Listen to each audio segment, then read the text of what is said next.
We know this about many people, especially young people today, and a lot of adults actually. We have this label, we call it ADHD, which I don't really like the label itself, but I do think it's instructive in helping us to understand that it's challenging to pay attention to something that you might not be interested in. And often it comes down to focus. But here's the challenge I want to put out there. Focusing on something isn't a moral issue, meaning it's not something like, oh, if only it was more interesting, or if it was just more appropriate, or even something that we should be like, oh, the person just, if they just liked that thing, then it would be easier. It's more of an environmental problem. An example of this, if you've ever called yourself lazy, stop. You don't just need to like buckle down and try harder. You just need fewer barriers. Okay, you gotta manage the things that are in the way. We're gonna talk about 3 design levers. So the first one is time design. Okay, how do you manage the time that you're using? Easiest thing, quick little fix, is to set timers. If you have stuff that you've got to get through and you just can't seem to focus very long for, then set a timer. It's a 5-minute timer. I'm gonna just look and read this for 5 minutes. Timer goes off, okay, done.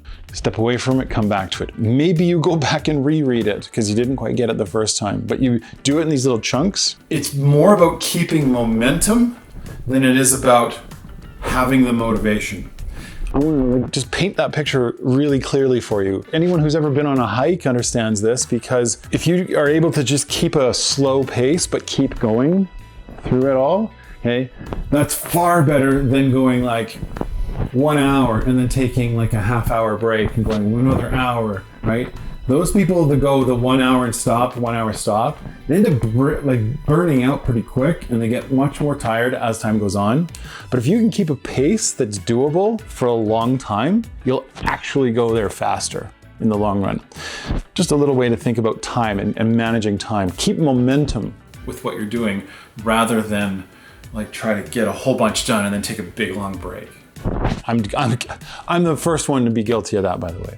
Social design. If you design the learning space so that it accommodates the social need to be accountable, or even just to simply have someone nearby that keeps you on task, that's an excellent strategy. So think about it this way. Maybe it's something you reach out to a study buddy prior to your study session. You're like, hey, person that's kind of responsible for me, I'm going to be studying for the next hour.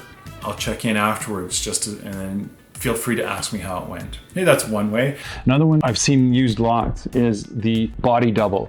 So simply body doubling in a space, meaning there's another person in that space, helps you to avoid going over to the phone all of a sudden and scrolling because you're like, oh, I'm bored, I'm distracted. Okay, having that other person in the room kind of sets that tone of like, no, I'm here to get this done, and that person's not here to scold me or get after me. They're just sitting in the room. Maybe they're doom scrolling, but you know, the explanation can be, hey, I just need you here in this space so that I don't get off track. And then your physical design, the actual space that you're doing this in. Think about something that encourages good posture. Okay, something that allows you to sit up straight and not kind of slouch over.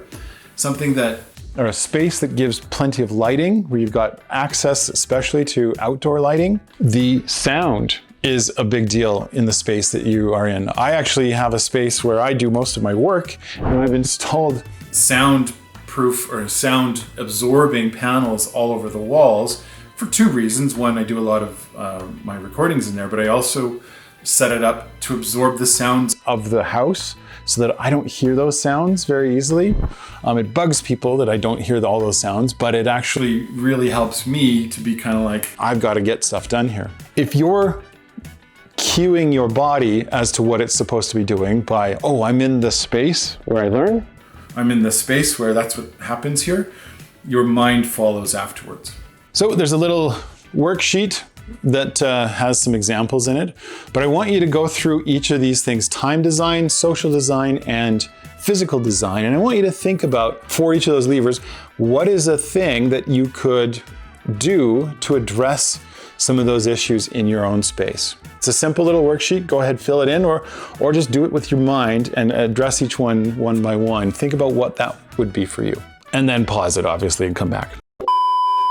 So now you've got some tools to start making this work for you, and it's cueing your brain to start showing up. Now, let's pull this all together and create your own personal learning system.